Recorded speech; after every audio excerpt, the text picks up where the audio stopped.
وما أمرنا إلا واحدة كلمح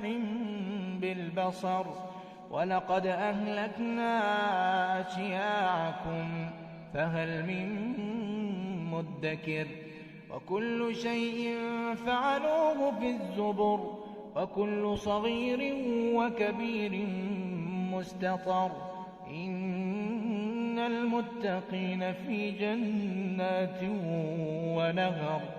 في مقعد صدق عند مليك مقتدر. ألف لام ميم تلك آيات الكتاب الحكيم هدى ورحمة للمحسنين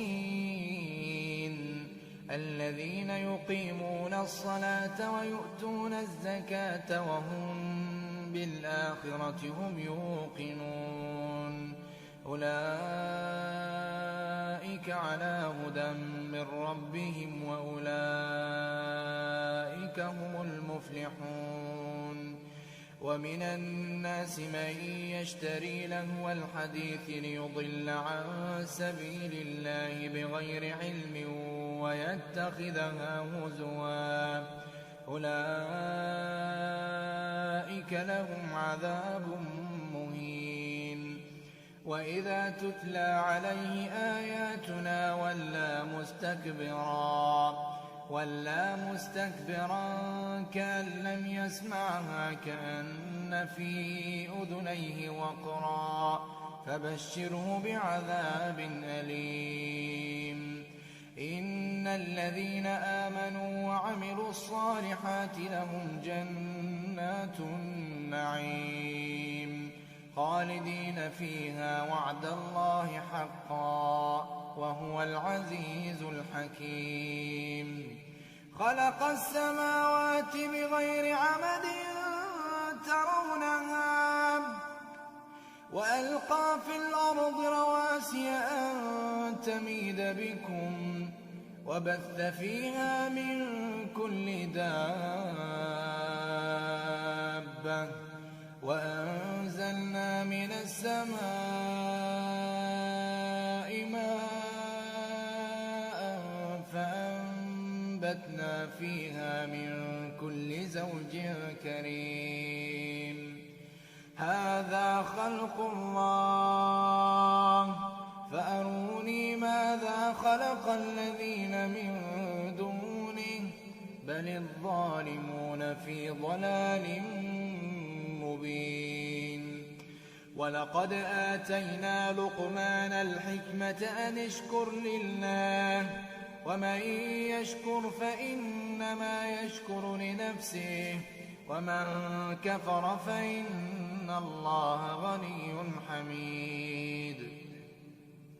وإذ قال لقمان لابنه وهو يعظه يا بني لا تشرك بالله إن الشرك لظلم عظيم ووصينا الإنسان بوالديه حملته أمه وهنا على وهن وفصاله في عامين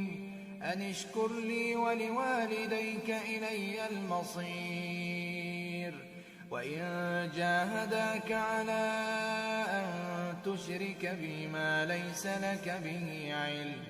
فلا تطعهما وصاحبهما في الدنيا معروفا واتبع سبيل من أناب إلي ثم إلي مرجعكم فأنبئكم بما كنتم تعملون يا